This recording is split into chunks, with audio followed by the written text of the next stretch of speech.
Spacey Sims, and we are back with more London Detective Mysteria, and we're in Jack's route! And we're still in the first chapter of his route. The first Jack-specific one. And we're getting mugged! We got kidnapped at a crime scene, because of course we did! But, we wouldn't be the Otome heroine if we didn't fall off a cliff, get kidnapped, or attemptedly murdered, or something. Whatever. Anyway, here we are. Alright, miss. Hand over your money and all those pretty things you got on. I'll let you go if you do. I mean, this is better than the rapiness that was happening during Lupin's, so just saying. I would never... Little tart. Think I won't rough you up a bit, do you? He edged closer, my wrist gripped between his hand to the extent that it hurt. I didn't know how I had answered him then, because fear kept me from moving. God, I need to find Holmes and Watson. They need to find you. I met eyes with the man, every part of me shaking, but I summoned the last bit of courage I could find within me. Racked nerves turned into a sudden outburst of strength as I brought the heel of my shoe down on his foot. Gah! It worked! His grip loosened for a split second, just enough time for me to pull my hand away. Crazy! You! Stop running!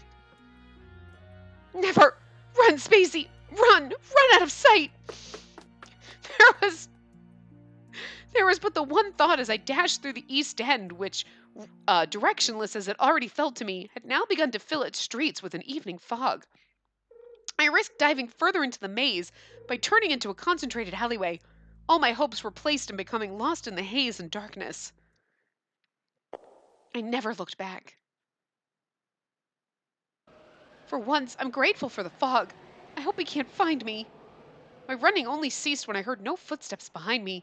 I continued to walk deeper in whilst catching my breath, my path ahead growing slimmer.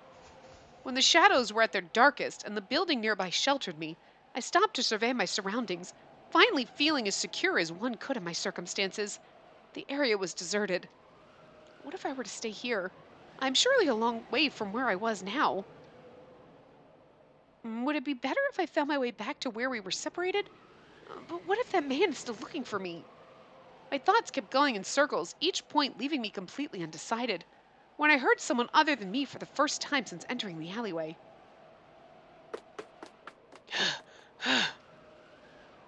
Who is that? Someone was approaching. But with the fog as it was now, I couldn't see who they were. Oh, the one thing impossible to miss was an eerie glint edging in my direction. Is that a claw? Right then, the moonlight cut through cloud and fog alike to illuminate a second figure, a man wearing a silk hat. Its brim was large enough to shroud his face. But I was in no hurry to discern his facial features after I saw his hands covered by bladed weapons. Each of his fingers were equipped to stab and dig like the claws of a wild animal. Those blades rose and hastily approached the running man's throat. We were witnessing a murder. I drew in a large breath and held it. I couldn't look away. The man struggled to speak, but what came was an unintelligible gurgle through his throat. Ugh. His clavicle depressed unnaturally. What little breath that could be drawn was sucked fast beneath the blood coagulating within his esophagus. Oh, gross. Spacey's now making the noises that man made as he died. And then he dropped to the ground. Oh, this is one of the scenes in the thing. I like how they call him Silk Hatter. There was no more struggling, no more sound, nothing. It can't be. How? He didn't even have time to scream before he... With clothing so dark they blended into the night, it was difficult to catch the motion of the man's silk hat turning downwards to stare down the body. There were two other things I could see. His claws, now polished and red, and mid-length hair, which was nearly as light in color as the moon. When I finally took a breath, I choked. The smell of blood was so unusual and all-consuming that I wished I could vomit the taste from my mouth. My heart banged at a pace I could not keep up with. My palms were sweating. Terror was the only thing keeping me on my feet. I knew that if any muscle in me relaxed, I'd collapse to the ground. If he notices I'm here, he'll kill me. I didn't want to die. I didn't want to die! This is, one of the CGs in the intro segment. Please run! Why? Why can't I move? I need to get going. What's wrong with me? If I stay here, I'll... The sweat dampened my back. The panic overwhelmed me, and I let out the breath I'd been holding. Let's go, Spacey. Come now, quickly! Time was short, and I'd willed myself to turn away from the sight. I could run away from this. I could survive this. I took my first step and tripped over something. Hello there. Uh-oh. A low whisper rumbled behind me. I couldn't even scream. No, he's noticed me. There was nothing I could do. It's gonna suck for Jack. He's gonna be like, oh, fuck, how do I... He's in love with her. You know, he's kind of like, gotta end her. And fuck, no, I gotta kill her. Ah! Don't make a sound. Again, I felt my mouth being covered by an anonymous hand. Bite him. I felt the piercing, sudden cold of iron against me. The dead man's blood, which lined his claws and was the only warmth overpowering the chill, filled my nose and mouth with a vile scent. This is it. I'm gonna die, just like that man. I shut my eyes. I didn't want to see my last moments. The only thing left to do was wait for the last breath I would ever take. Don't move. Oh, struggle, and I'll cut your face. He recognizes her all of a sudden. His voice trailed off as if he were distracted by something. You. Why? What? Everything seemed to stop in a different sense than when I was frightened. The voice close to my ear sounded familiar, and I dared to open my eyes. I saw white. Isn't that a handkerchief? His palm, the only part of his naked hand I could see, was indeed wrapped in a handkerchief. Oh! Come on! Come on! I mean, we knew, but does she gotta know this soon? What's more, it was the same hand as Jack's injured hand from earlier in the day. No, that's ludicrous. But that handkerchief is mine. And that voice is... Jack? I heard a sharp inhale from the man behind me. Is that you, Jack? The tightening of my throat textured my voice into something hoarse and painful. I didn't know if the words could even be understood when spoken aloud. That's none of your business.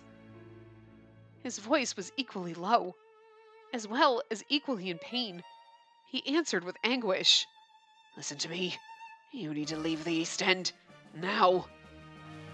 And ain't no word of what you saw here to another soul. If you do, I'll kill you. Understood? His threat balanced between sharp and on the verge of breaking. There was but one answer. I nodded. When I let go, start walking.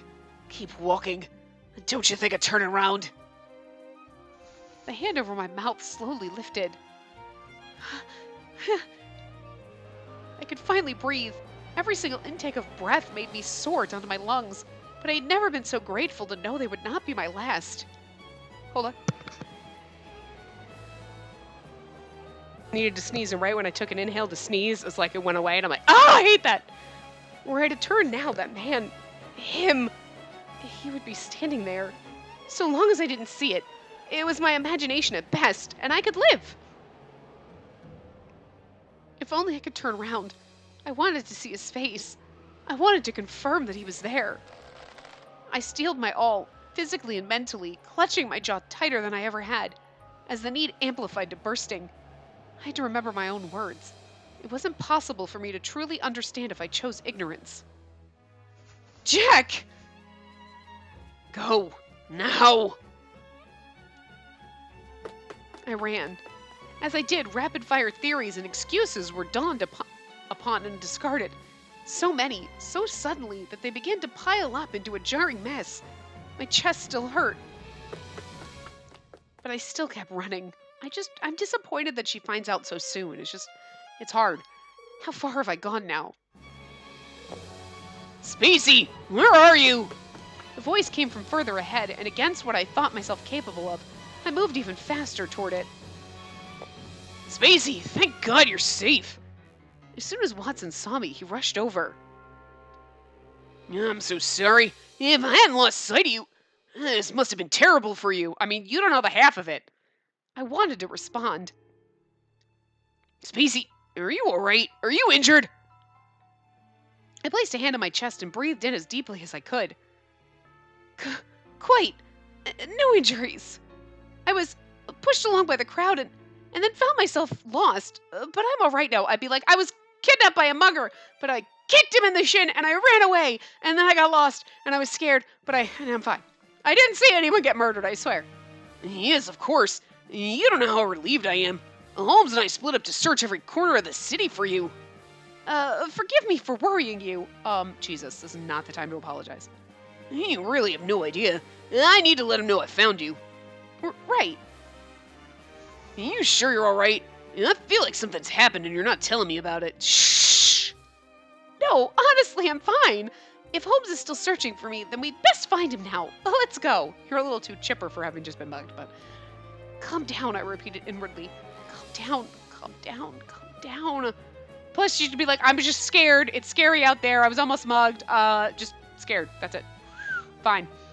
It was the only thing I could do as I fumbled over an answer to Watson's satisfaction. Not to worry. We have an agreed upon meeting point. Can you walk? I can. As I took my first step, Watson gave me pause. Spacey, there's blood in your hair. What? Was it from when he was behind me? Tell me what happened. You really are hurt. I'm not. Really. It's likely from when I was being pushed around in the crowd. Certainly that must be it. Do you see how you're behaving? You're shaking like you're terrified of something. He watched me sincerely, leaning close as if to comfort me. Oh, Watson. Part of me had hoped to reward that as a friend, but I knew that I couldn't. Please, Watson, I promise that nothing's wrong. Let's be off, shall we? He offered his hand. I accepted, but fretful as I was in wake of the affair, my grip was very weak. Spacey. Instead, he grasped a little more tightly to mine. Watson had the amazing ability to be so kind that it hurt as much as any wound. The guilt now settled in. I'm sorry. I am. I hadn't meant for this to happen to you two. Let's keep our heads on for now and meet with Holmes. Hold tight, all right? Certainly. Thank you, Watson. With his support, we moved at a steady pace until our destination. Watson reacted first with worry. Holmes, of course, reacted with a healthy dose of admonishment. You're the one that let me come here! How could this have happened? I'm glad you're safe, but whatever were you thinking? I was thinking I really wanted to get fucking kidnapped and mugged, you asshole. The fuck? I'm so sorry, Holmes. This is my fault. I asked that man to grab me and hold me against my will. Jesus! It's a good thing I wasn't almost raped, because this would have made me really pissed off. God! At least Lupin came to rescue me. He was angry, and rightfully so. No, but he must have been beside himself, not knowing where I was. Rightfully so. He shouldn't be mad at you. They are the ones who let the girl carry at the tail up the... You left me at the end of the line, you motherfucker. This is why it happened. Oh, it's a policeman. I thought it's a Pendleton. I saw the P, and I was like, wait, what? We should like to escort you home by carriage. Right this way, ma'am. Nothing felt quite real as we left the East End. None of what I saw was a dream, was it? No, I wish it were, but today was real. I placed my hand on my cheek to remember the prick of those claws. The memory of their chill was real enough to me. His voice, that handkerchief. I wish I could believe it wasn't Jack. Hi, stop. There was the Jack who gave me a letter and thanked me. There was the Jack who slit the throat of a man without pause. As the two merged into one in my mind, I felt strained for solace, the concept alone becoming much too sad. Maybe he's not the one killing the women. You know what? Because he killed a man, the same scenario basically, in the Watson path, right? He killed a man. He's like, why is he killing men instead of women? Maybe he's not the one that's actually killing, even though Jack the Ripper, and he's Jack, you know what I'm saying? But like, maybe he's not the one that's killing the hookers. He is out there cleaning up messes for Colonel Moran, like we know that obviously. But like, maybe he's not killing the prostitutes. Stop! You know? Because we also don't know where that other silk-hatted top hat guy is. Where the hell is the other top hat guy that shows when the loading screen thing? Where's he? I'm just thinking. Jack's real dad. Anyway. Stop! You know, I don't know why you've decided that noise is acceptable, because it's not. Stop it. As the two merged into one in my mind, I felt strained for solace, the concept alone becoming much too sad. You know, you can play and be nice without making that god-awful noise. Don't know what your problem is. You should come over here if you want attention. You should come here. Yeah, you should play with your toys. What? I've been sitting with you all day, buddy. All day, and you can come over here if you want. Please stop shrieking. Oh. Upon arriving home, and in a rather predictable fashion, I was met with one of Pendleton's lectures. He had been made aware of the incident after I was lost. From what I could gather, the Yard chose to contact him as a precaution. I swear it! When the police were at the front door, I thought my heart was going to stop for good. You and me, but you don't even know what I've been through, Pendleton. Never in my wildest conceptions did I place you in the East End. Not with Jack the Ripper prowling its streets. What if you had been killed? I almost nearly was. I was silent. I must ask that you think long and hard about whether what you did was right. Did your presence in the East End allow Scotland Yard to find any new clues? Did your presence benefit Holmes and Watson? You're right. The answer is no to both of those. But I know who Jack the Ripper is! I mean, no, I don't. But I do. The lecture brought me to an absolute shame. And if you hadn't gone, you wouldn't know that the boy you love is a murderer, and everything would be better. So, you shouldn't have gone. All I did was flee the scene. I never investigated anything. Now that I'm safe and can think clearly, my position is unmistakable. I am privileged. I am pampered. I am powerless. Should I choose it, I could live this day in ignorance for the remainder of my life. I could attend school, accept a man's hand, and then live happily ever after with a fortune I didn't earn. And London would forever remain beautiful. I looked at Her Majesty's gift on my finger. Am I a worthy recipient of this ring? I do believe you possess an abundance of courage and wisdom. You resemble your mother very much in that regard. Is this to comfort me? I wouldn't lie. She was always a kind, lively person with a wealth of ideas, and she never turned away from those in need. I am certain there are many who owe a debt to her, great and small. That the people of London are eager to lend you their ears is a testament to what she and others like her realized. With that ring, your trust is unquestioned, not because of personal achievements as a single bearer, but because it symbolizes the achievements of many in the past. Please, never forget this. No, of course not. I really have been ignorant of so much all this time. With each new thought, the weight of what I'd seen and done grew heavier. Whoops, didn't click. I never considered Her Majesty's ring with the respect that was wholly due. I had respected it in a way I thought sweetly fulfilling, only to now see that without it, and even in some form with it, it was irrelevant to this case. Wait, is that what it said? Oh, you can't go back even to the last line. That's weird. I was irrelevant to this case. Oh, okay, I get what I was like, wait, what? Okay. I was irrelevant to this case. Okay. I get where she was going. Like, I don't know, I was just like kind of spacing out as I read that or something, and I was like, wait, what? Okay. Anyway. Even after I retired to my room, the pain in my chest did not subside. There was only the shy grunt of wood as I opened one of my desk drawers. It was where I kept all of Jack's letters to me.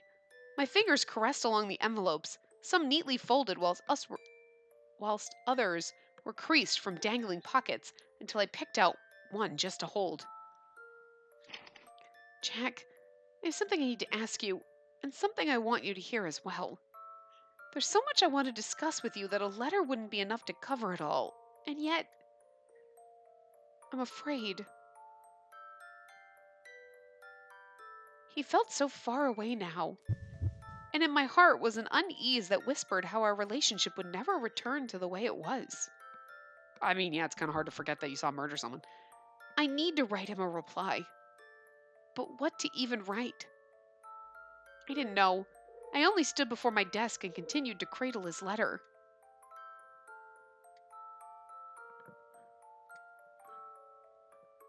Clickety click, click, click, click, click, click, clicking through the game.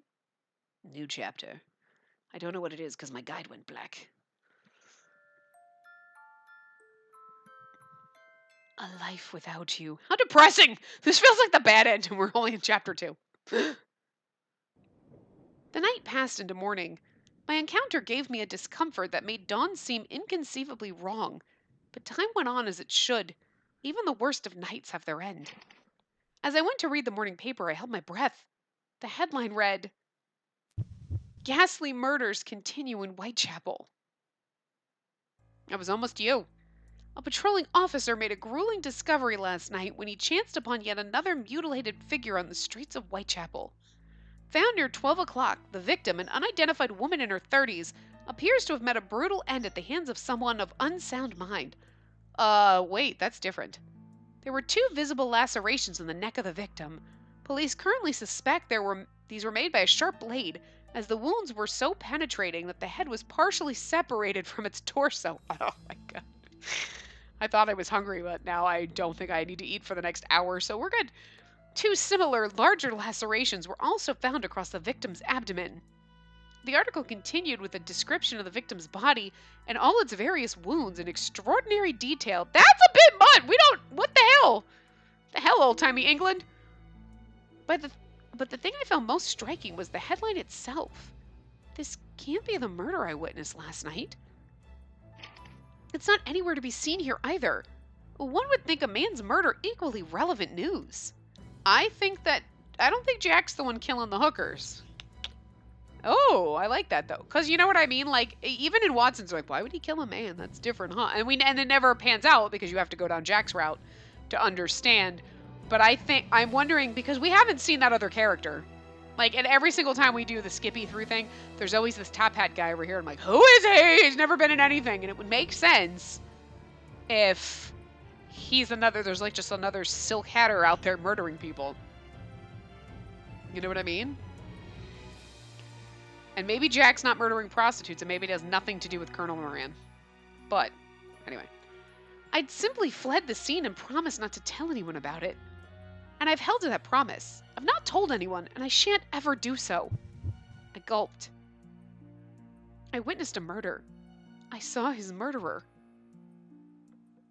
I mean, that's like aiding and abetting a criminal right now, so.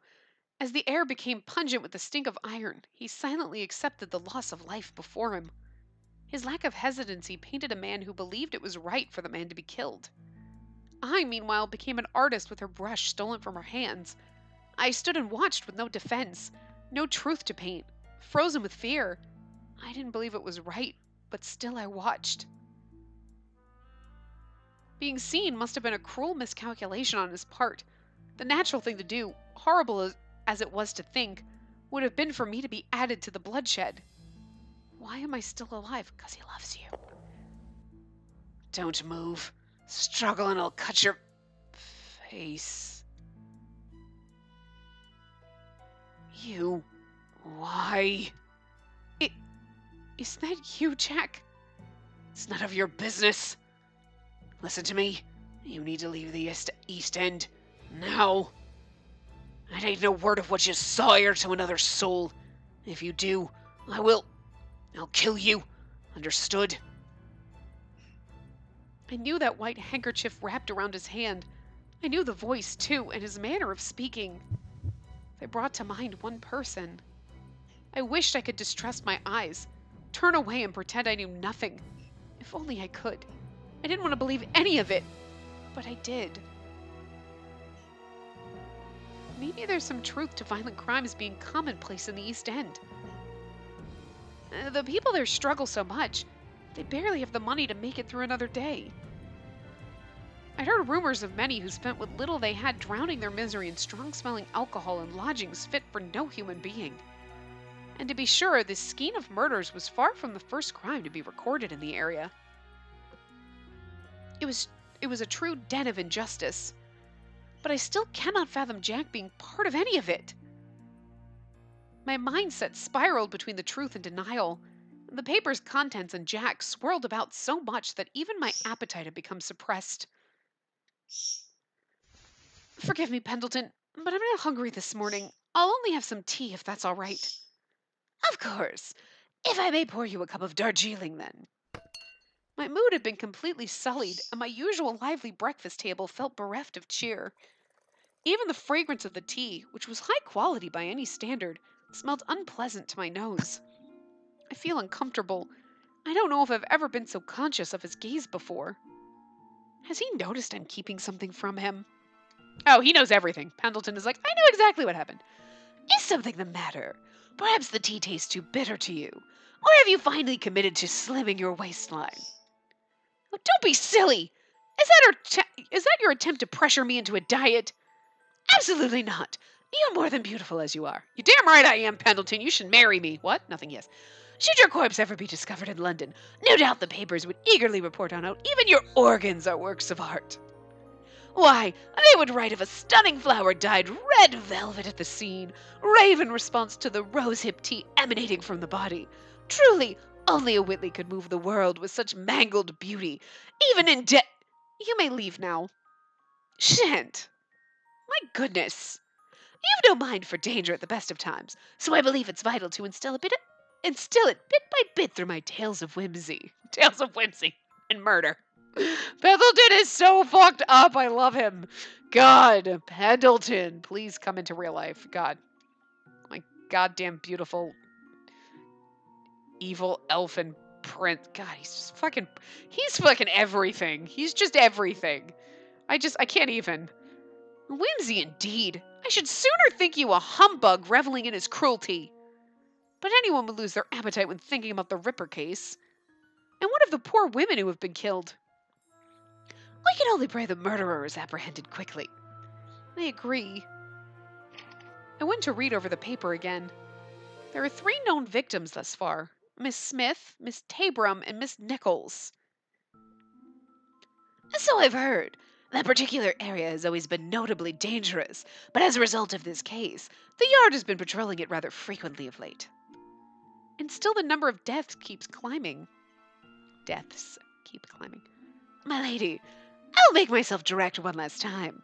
Stay away from the East End. Its slums are insanitary, and it persists in its repute as a veritable nest of crime. You saw that firsthand yesterday, did you not? Should you visit, all you'll do is add to the body count. Do not, under any circumstances, investigate this case. London has the famous Sherlock Holmes, his very equally capable son, and the renowned Scotland Yard at its service. Your help is not needed. Yes, you're right, of course. I placed the newspaper back on the table. If that man really was Jack. If only he were anyone else. If only... But I knew that he was not. This gave light to a possibility the friend in me wished to lock away forever, whilst the detective in me ruminated the evidence. What if Jack is the one responsible for these murders? Could he be the Ripper? I mean, all signs point to yes, so I'm thinking probably not, only because all signs point to yes. I hated the very thought. But he is a murderer, so, I mean. But if he were, he would have killed me without a second thought.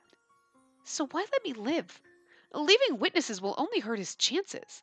If he's capable of murder as I've witnessed, why not do the same to me?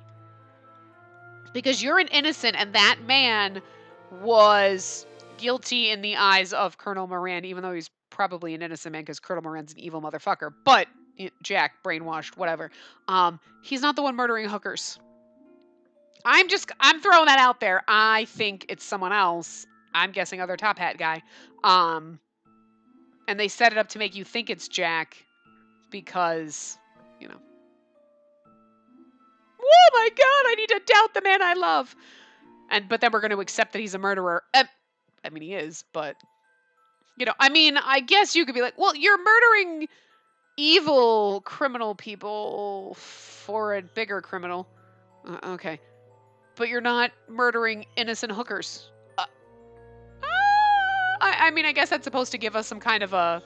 it gives your moral compass a wild-ass spin, and you're like, this is still an error. I still think it's wrong, but we're supposed to find it more acceptable than murdering innocent hookers, I guess. Look, bitches is just trying to make a living, okay? They're just trying to make some monies so they don't die. You can't, so, Anyway, I circled through the event, searching for my answer. As many loops and detours as I made, I found nothing. What was I supposed to do? Keep calm and trust Jack. It's like keep calm and trust Ukyo. Ukyo. I get from Amnesia. Look! He was a little Jack the Ripper. We trusted him. We're just gonna keep calm and trust Jack. It's like, whatever. Falling down this rabbit hole. You know what? Keep calm, trust Pendleton. Pendleton, number 1. Well, you gave me cause for concern. For a brief moment, I thought your experiences in the East End had robbed you of your appetite. But you seem to have made a short work of that tea. Have you changed your mind on getting something to eat then? I wonder, if I go to class, will I find Jack there? Then I won't dally a moment longer. The truth is waiting for me, and I must find it. Though I could pursue nothing on an empty stomach. I'll try and have a bit of something. A sandwich, or 2. 2 sandwiches for breakfast, damn! I shall accept your bold retraction with pleasure, my lady. And knowing when to admit your untruths is as glowing a quality for the head of our household as any, I must say. That's quite enough, and I'd like to leave for school soon after, so please ready the carriage. As you wish. He's like, why? There's a boy there that you like, and that's why you don't want to eat. Anyway, Jack the Ripper. Jack the Ripper. Jack the Ripper. I heard his name what felt like an infinite number of times upon setting foot on the academy grounds. He wasn't in the courtyard. Could it be he's not here yet? His desk was empty. I found a disheartening sight under the circumstances. Did you see this morning's paper? Another body in Whitechapel. I did. She was found face up, wasn't she? Eyes wide open, throat slashed and such. God damn it, Faber. Jesus. Simmer it down. It's a terrible fright. Heard she was still bleeding when the patrolman found her. To look the way she did without making a sound must mean the culprit killed her in an instant. Experience with handling blades, too, with what he's done. Gordon pointed at his own neck and made a distasteful slashing motion across it for emphasis. And so even led to believe, I don't know how they did it and fled so quickly. He is way too fucking you know what, Faber, I'm betting it was you. I trust you less now with how gleefully you're talking about this. Would you be open to inspecting the scene on the way home from school? We may have our answer with a bit of digging. You idiot! Don't even think it! I don't want you to know it was me! Idiot is right. Never heard anything so foolish. I sympathize with your interest in the case, but strutting about the crime scene would impede the police's investigation. Even that aside, the East End is no place for students at play. Unless your family is absurdly queer, they'd be rightfully worried to no end. Ah, fine point, Holmes. And you're the exception? I would be the one with the absurdly queer family. Just love it's true, but I fucking love it. I would be the one with the absurdly queer family, much as I'm loath to admit such a thing. You shouldn't admit such a thing at all. Marple and Watson both sighed with fantastic drama. Holmes, for his part, continued with indifference. Father is prioritizing the successful resolution of this case, and the truth, over his own well-being, and I intend to do the same. I'd really rather you didn't. No case is ever too great that it's worth taxing yourself. What if one of us became the next victim? I'd never want to experience a graduation ceremony without all of us present. And worry more for yourself. The odds of you failing a class are much higher than me dying. Ah, stuff it! That hits me right where it hurts. Poor Disney Princess Jellyfish. I do think it's funny, though, that he, like, all of a sudden, like, mans the fuck up. Like, we're like, oh, we're cute and adorable little almost chibi characters. And then in the fucking after scenes, you're like, Watson, Jesus, you've become a man. And the rest of us are still chibi little dweebs. Not like every single one of them mans up and you're like, oh, hi. Like, they're all the same, except for Watson. It's fucking weird. That's all I'm saying. I'm curious as to the thought process behind, like, let's manify Watson. Instead of keeping him an adorable Disney princess, let's make him, like, Disney Prince. And you're like, whoa, whoa, whoa, wait. I didn't sign up for this. I'm okay with it, but we can't call him Disney Princess Jellyfish Hair if he graduates to Disney Prince. Disney Prince Jellyfish Hair? That's not funny. Anyway. No clever retort, Watson. My, you are pitiful. You're no better than Holmes. I love Marple. If we're finished with Jess, I'd like to return to the case at hand. We have 3 victims. Miss Smith, Miss Tabram, and Miss Nichols. All were attacked with a bladed weapon of some description. And they were also impoverished prostitutes, aged from their late 30s to early 40s, working in the Whitechapel area. Indeed, and no culprit thus far, and it's quite singular, as we have a firm enough pattern to conclude it's the work of one person. I listened closely to their conversation, feeling restless all the while. She whispered in Holmes' ear, Jack is the murderer, and I'm gonna go hide in my room until you've caught him, because he threatened to kill me, so just pretend you don't know me and I never told you. This culprit also happens to possess extensive medical knowledge. Each time they're sure to sever the victim's vocal cords before they can scream. I feel like, again, it's somebody else and they trained Jack on what to do. And he's just the murder apprentice. It's the most plausible explanation for these 3 cases with no reports of screams or sounds of any kind. You're proposing the culprit may be part of the medical profession, then? A doctor or one's trainee, for instance. It was you, wasn't it, Watson? I was saying that before I looked at the screen. I should kindly like to point out, and that makes both you and your father suspects. Come off it! I'm a trainee, but I would never in my wildest imaginings do something like this. And the same for Dad, too. I was only teasing you. Don't take it to heart. She's like so monotone, though. It's like, I'm going to take it to heart if you say it with that expression. Blech. No, I'm of the opinion the weapon being used is rather small, like a surgeon's scalpel. So, therefore it can't be Jack because his weapons are giant. She's like, oh, so it can't be Jack because his weapons are really big. And they're like, what? Nothing! I didn't say that out loud. That is, of course, just my opinion on the issue. It's probably right because it's Holmes, right? Holmes then turned to face me for the first time since their discussion began. Well, you've been unusually silent.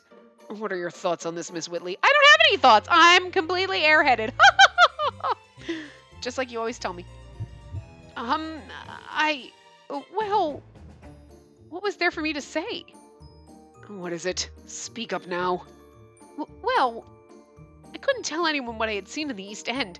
Ever. With nothing clever to substitute the truth, I stumbled on that first word before falling silent again. I was waiting for you to conjure something unconventional, but not even a small theory on your part. You're quite meek today. I know you more's the type to blunder and bluster. Leave me alone! I'm just the thing. How'd you like something to eat, Spacey? Here. A custard tart? How nice, Watson! What's this for? I brought it in case you needed feeding. No! Oh! Marple's like, she's my dog to feed. What was that? Not like that. Whenever she eats something sweet, she has the most lovely smile and her head clears right up. Man, you're as glum as you were yesterday. Eat something to keep to your usual cheer, alright? Thank you, Watson. He was so kind to think of me. Really, the thought touched my heart. But I'll refrain for today. I want to give more serious thought to this case. My heart had sank to my bootlaces. To think this misery would be preferred to cheer. And it was preferred for one reason. If I slipped into smiles and laughter, my mind may wander all too easily into the events of yesterday. That, as I saw it, was a worse kind of misery. I hope I haven't put a damper on things. You had to have gone out of your way for this. Nothing of the sort. You simply have your heart set on this case, don't you? Yes. More than my heart, if Jack was part of this case, then I wanted to keep my focus rigid till its conclusion. My eyes wandered to his still empty desk a second time. The fuck is Lupin? Why isn't he here? I just want my meek little Lupin back. I love him so much. I don't know if it's something I'll ever be able to forget. I can't tell anyone. I'm all alone in this. How I wish I could forget. If I did, I'd have no reason to suspect Jack. Mr. Mackenzie then entered the classroom, disrupting my darkened thoughts. Take your seats, class. And now, I've spoken of this a number of times in the past, but with the recent murders taking place, London is no longer considered a safe city. Take care not to stray close to the East End, and try not to go out at night unless absolutely necessary. Lastly, I do realize this is sudden, but I have a bit of sad news. He turned toward Jack's desk. Oh. Jack Millers will be taking a leave of absence until further notice. The room ruptured into rumors and whispers and immediate nonsense. I've been told an illness he's been plagued with for some time has taken a turn for the worse, and the treatment could take the remainder of the year. No. I didn't want to believe it any more than I wanted to believe anything else that had been happening. A chronic illness? That's so sudden. Too sudden. He's never once mentioned such a thing to me, not in person nor in his letters. I wish him a full recovery, of course, as I'm sure we all do. It would be lonely if he could return and it would be lovely if he could return and study with us again. That is the only bit of sad news I have, thank God. Having said his piece, he then swiftly propped his notes upwards and gave them a tidy shuffling before retiring.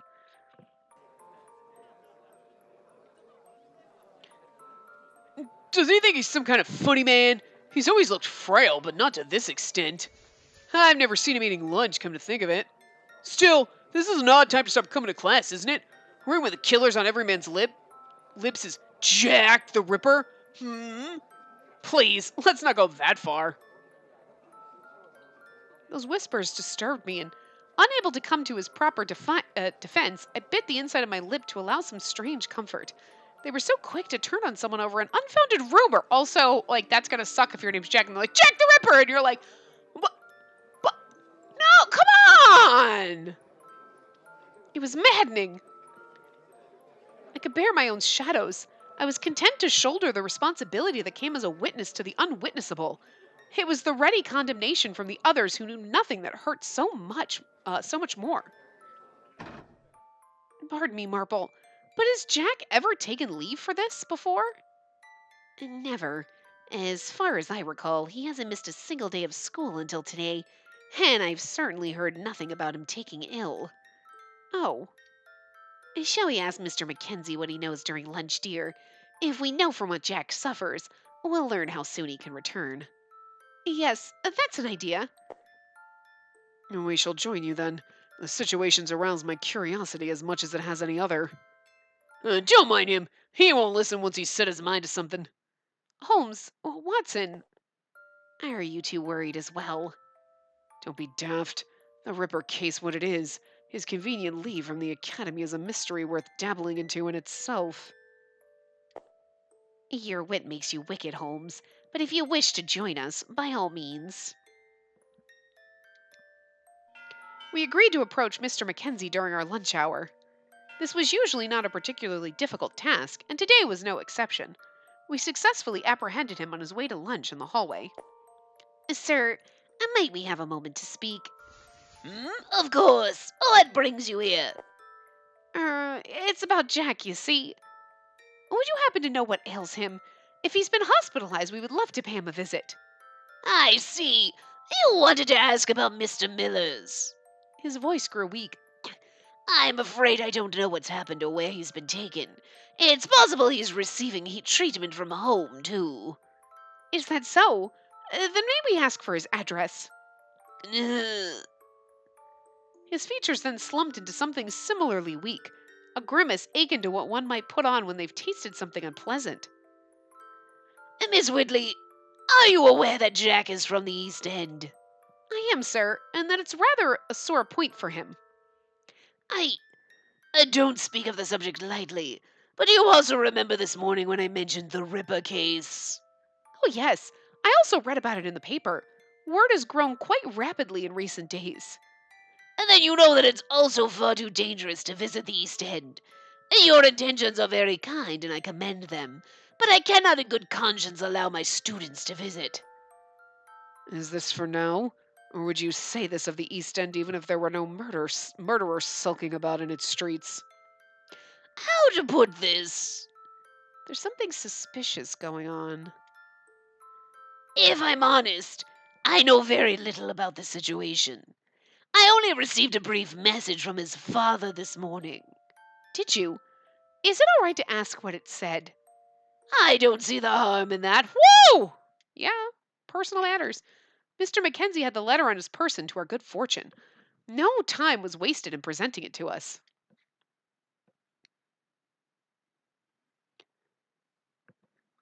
Like, Jack's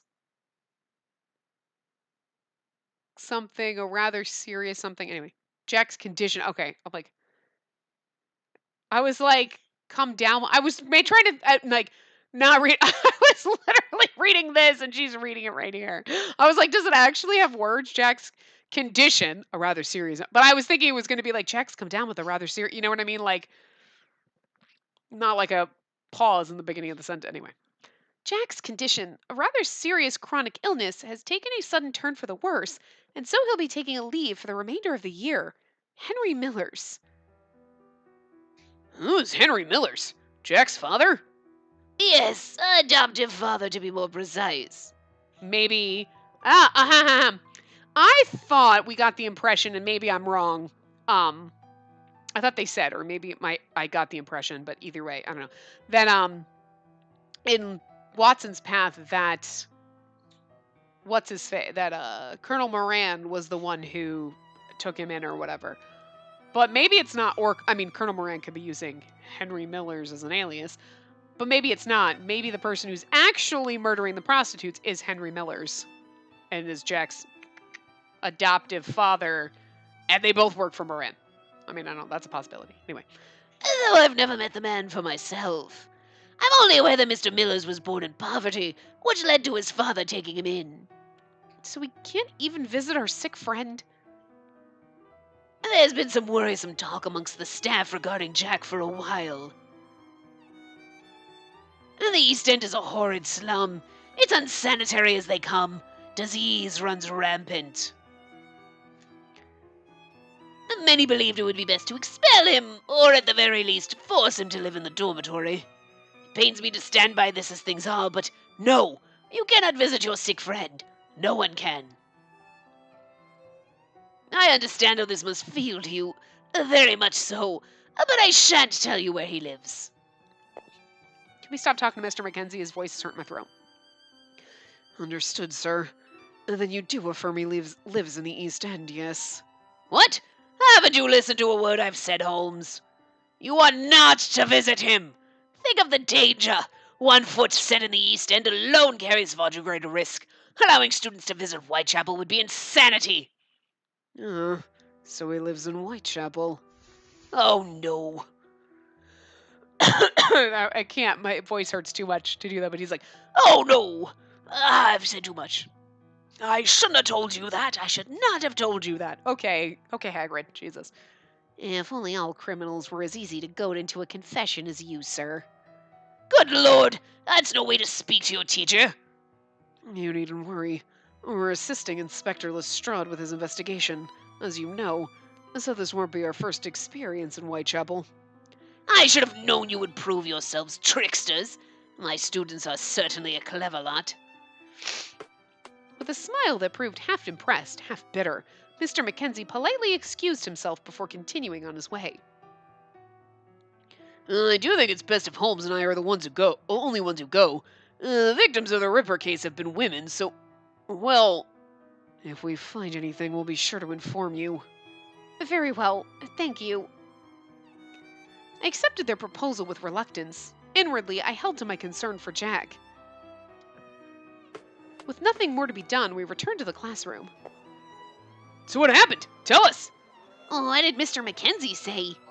Gordon and Faber had curiosity in abundance, and they pounced on us without a moment to spare as we entered, eyes hungry for answers. About what? Jack, what else? He's taken ill very suddenly, and we cannot visit him. That's all. Were you not paying attention to his warning this morning? That's not how the rumor making the rounds has it. Why, they suspect he may be the Jack the Ripper. I was speechless. My deepest concern that I refused to voice rattled my heart from skipping to thudding twice as hard. And then he said it before me aloud, and so boldly at that. What's this? You really believe that? It's all too dodgy for my liking. Dodgy, perhaps, but unsurprising. The day another murder enraptures the public, Jack disappears. Anyone with a shred of common sense would think it. Maybe he's been murdered! Did you stop and think of that? I mean, no, because he's not, but...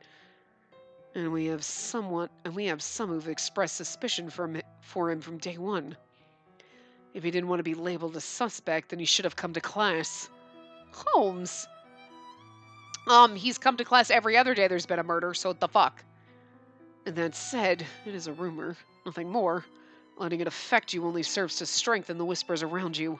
Something he's aware of, I'm sure. It's really funny, like, some suspected him from the beginning. Okay, because his name's Jack and Jack the Ripper, but he should have come to class after a murder if he didn't want to be suspected of being a murderer. He's come to class every other day after murders. All I'm saying, like, Jesus. Holmes's snap was accompanied by visible irritation, a rarity for one of his composure. The situation confounded him to no end, and for a man who took great pleasure in connecting the dots, this lack of answers was less an engaging challenge and more a frustrating folly.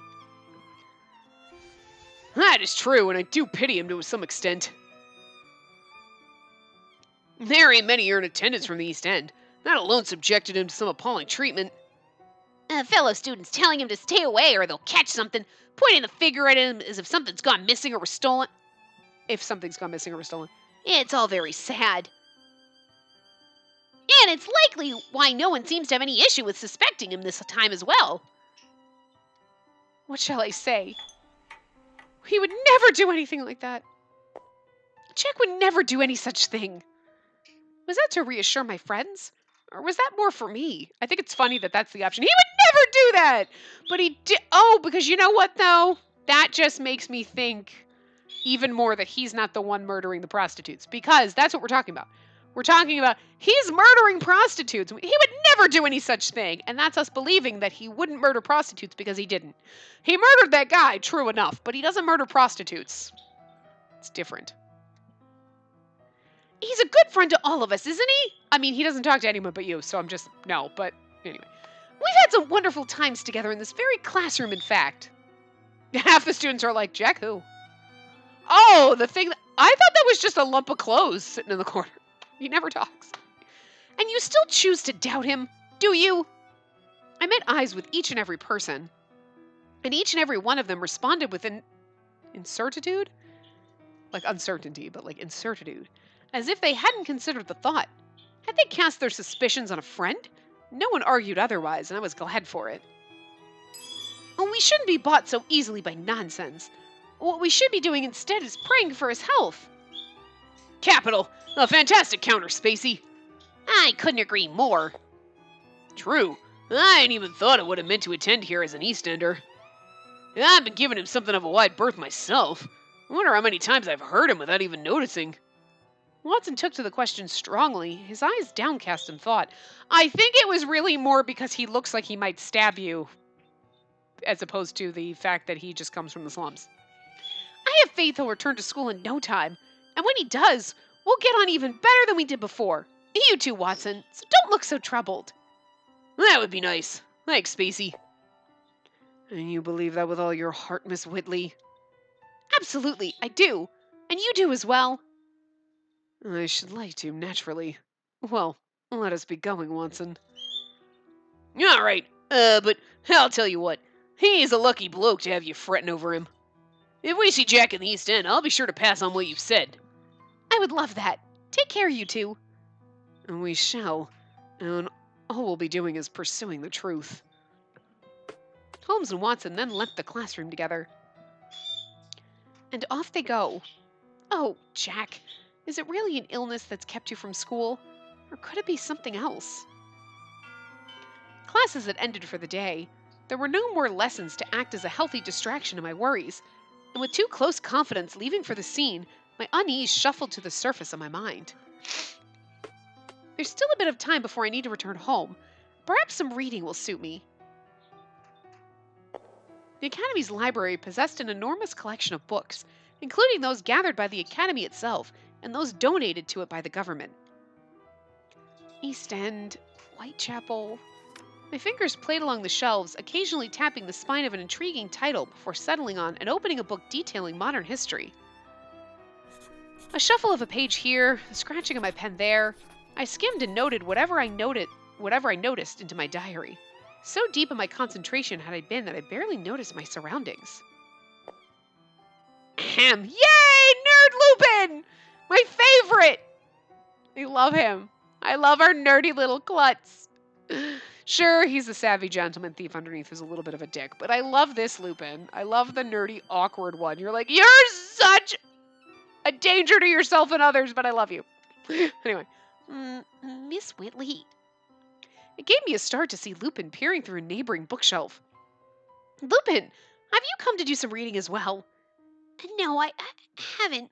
I've only come to return a book that's near overdue. May I ask, Miss Whitley, if you've come to investigate the Ripper case? Yes, I hate how ignorant I've been of my surroundings. Like just now. I can't personally see to crime scenes like Holmes and Watson, but this is simple enough work. That wasn't a lie, but it was an incomplete truth. The research helped to occupy my thoughts with facts, trivia, and the like, which I vastly preferred to the popular guesswork relating to Jack. Interesting. You're copying a newspaper, aren't you? What is the book itself about? The East End. You've really taken to the case, I see. I do know a bit about the East End myself, if you'd like a more personal account. Yes, please, I love you. I've, been there to assist with some sizable cases in the past. Yeah, I've been there to steal some shit. I mean, sizable cases. Jack the Ripper is not the first to cause such a stir, sadly. If anything, criminal activity is a never-ending part of life there. Is that bad? I mean, is that bad? Criminal activity is a never-ending part of life there. I mean, I guess you get used to it, but I'm pretty sure it's bad. I wish I could say otherwise. A theft, murder, and intimidation are a part of life for those without wealth. It's where those who plunged into poverty as a result of London's industrial sector beginning to boom now live. And he was sad. More sad than I'd ever seen from him before. Do you secretly come from the East End too? In the East End, the men of Scotland Yard's H Division were no less motivated to work than they always were. A group of men huddled within the room of a flat, energy prevalent, observing a collection of documents at their center with a vibrant focus quite opposite to the drabbery of their surroundings. Drabbery. The subject, the murders which had come to terrorize even the desensitized streets of Whitechapel. I just love the fact that there's like the desk under the window. It's just really cute. It's looking onto a courtyard, so I mean, like, I wouldn't want to be on the first floor, but it's just kind of cute, like, the desk under the window, so, like, the window, like, the sunlight's beaming in. And they called the bringer of new nightmares Jack the Ripper, but no one knew if he was a Jack, or if he was even a man, frankly. The Ripper had no name, no face. Well, he does have a name, Jack the Ripper, but... Now then, we know that each murder has taken place between midnight and 6 a.m. Wouldn't it be funnier if Jack the Ripper was a woman? The Whitechapel district may be thoroughly patrolled by those hours. Must be thoroughly patrolled in those hours, unless we miss any clues. Without conclusive evidence, scene after scene, we're left with no choice but to catch the killer in the act. Yes, sir! Now, a few words from our special deputy commissioner. I fucking love Sherlock Holmes. He's the best character in this. Okay, Pendleton's the best character, but Sherlock's up there because he just looks up almost like, hi, how are you? Sherlock Holmes. I'm quite dapper. Holmes, son, I'm going to steal your girlfriend away from you. I like younger women. I did love your mother, but I'm pretty sure she's dead. Whatever. Like, Al Holmes, Sherlock Holmes, I'm pretty. Just love it. I don't know what it is when he shows up. I'm like, I love it. I love the pompous air he brings. He's like, I'm awesome. You're like, but you are, and it's totes cool anyway. Thank you. Good day to you, gentlemen of Scotland Yard. I don't know the voice we give Holmes. We give him a different one every time. Your task is to find and apprehend Jack the Ripper as soon as possible, and ensure the people of London can sleep safe in their beds once more. To that end, I've reviewed your patrol routes. And after deliberation, I've made some modifications. These will allow for a more efficient method of patrolling Whitechapel streets. I'm just that smart. Amongst the documents spread across the desk was a map, which Sherlock Holmes then used to point to where needed. Our task is an urgent one. The people of this district, who grow tired of their apprehension, cannot avoid fearing this abomination of a human, be it day or night. Paranoia is rampant. Urgency means immediacy, men. Inspect with haste, for we're limited in how long we can use the manpower from other parts of the city. If we're to strive for the ideal, it would be to catch the Ripper before he strikes again. However, we're dealing with one who's capable of murder before his victims can make a sound, and he's as silent as they approach death. Do not rely on your ears. Cast your doubts on everything you see, every person you pass. Report whatever you find out of place, however small. That's all. There are no more questions. You may leave for your posts. If there are no more questions. All right, I skipped over that. The room bolstered with affirmation from the officers before they retired, leaving the few who stayed behind in a much more comfortable position to breathe. I pray this will finally be the deed that catches the monster. Oh, they will. That was my order as their superior. Indeed it was. And let me tell you, it's lighted a fire beneath us all to have you lead us, sir. You take issue with having me as your superior, Ryan? My God, this hurts my throat. Father, if you would enlighten me. Certainly. I've been appointed Special Duty Commissioner of the Metropolitan Police for the duration of this case. Their shortage of talent must be getting rather dire if they've given that honor to you. That's the pluck I need. Care to share your thoughts on the Killer Jr.? To state the obvious first, they're adept with handling blades. They're also familiar with both the human body and the geography of this area. We're way over time. I was figuring this would be a little quicker, but anyway. Though we've assumed up to this point the victims were murdered in silence where their bodies have been found, we cannot rule out that they've been murdered elsewhere and merely planted at their final resting place. The blood splatter would prove to say you're wrong, but motivation currently eludes me. The victims were poor, which means they don't murder for money. It could be a threat for someone else to silence them specifically, or as revenge. I see. And you intend to find out how much of that is true with your own eyes? Naturally. Sir, Mr. Holmes, would you like to hear my analysis too? Ryan, where'd you get that mound of papers? Ryan spread the far too many papers he'd conjured across the desk with spirited smacks and enthusiastic directing to specific names, which appeared to be organized in a list. Every person in London! You blasted idiot! You'll mix those in with the others. Mr. Holmes, I've given some thought to the psychology of our culprit. Have you? Do go on, Ryan. The deuce! Don't you ignore me! If they've been targeting only prostitutes, suggests they may bear some sort of grudge against them. We have an endless number of potential reasons for the resentment. He may have been a former client who was cut off, or they were abandoned by their mothers as child out of necessity. If it were the latter, there's a strong possibility the culprit would have been taken in by a workhouse. And that's why I brought a record of every single person who was in the East End workhouse. I'm sure our culprit is among one of these names. It's like 90% of fucking the East End, you asshole. Just kidding, I don't know. But there must be hundreds of people listed here. Watson, overwhelmed from the sight alone, began glancing through the name registers with the hesitation of a man who was at a loss on where to begin. There are absolutely a lot of names, but I swear that I've been racking my brains for a method to narrow these down. A fine way to spend your time. Rack your brain whilst the body count increases. I find your analysis rather brilliant, Ryan. You do? The inspector does make a fine point, however. Time is against us, and this is only the case of the latter being true. What would you do if it were the former? Oh, well, I suppose I would have to search around the hard way. Bloody brilliant. Holmes paid the absolute minimal amount of attention he could spare for their conversation. All as he flipped through the pages of the name registers.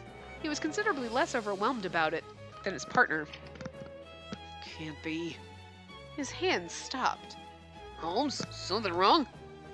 No, it's nothing. He then disregarded the entire pile, dropping it back on the desk. And do you think the next victim will be another prostitute, Holmes? It's likely. If another murder were to occur, that is. And that's something I'll not allow. I'll bring these murders to a close. Right. We got loads of officers patrolling the area, so I'm sure one of them will find the culprit. Holmes ignored this word of hope, instead picking up the register he had only just placed down. I want to believe that the Jack Millers here is unrelated to the one we know. Mr. Mackenzie did mention he was born to a poor family in the East End, which means the odds that he was in a workhouse before his adoption are high. Bah! That alone isn't sufficient enough reason to suspect him. What had caught Holmes's attention more was his absence from class. To call it a rarity on Jack's part was an understatement. It was a first. Was his disappearance now nothing more than coincidence? The smell here is revolting. Perhaps it's because of the abattoirs, and I do recall there being a knacker's yard nearby. So our noses are no more able than our hearing. The window was layered in dust, but Holmes could still peer well enough through it to observe the streets of Whitechapel. Even if the window were immaculate, the buildings beyond were blackened with soot. The streets were dull, and his people more so. No matter where he looked, there was filth. The truth had plenty of hiding places. It pains me to doubt a friend. Yet, Miss Whitley, I still want to know the truth. Even if Jack the Ripper and Jack Millers are the same man, I want to know. They're not. I just dearly hope I'm wrong. Me too. Perfect place to end. Okay, so I'm going to wrap this part up here. Now we're back in the library, and we're flipping through pages with Lupin. So, yeah, I will see you guys next time. Remember to give the video a big thumbs up and subscribe to see more.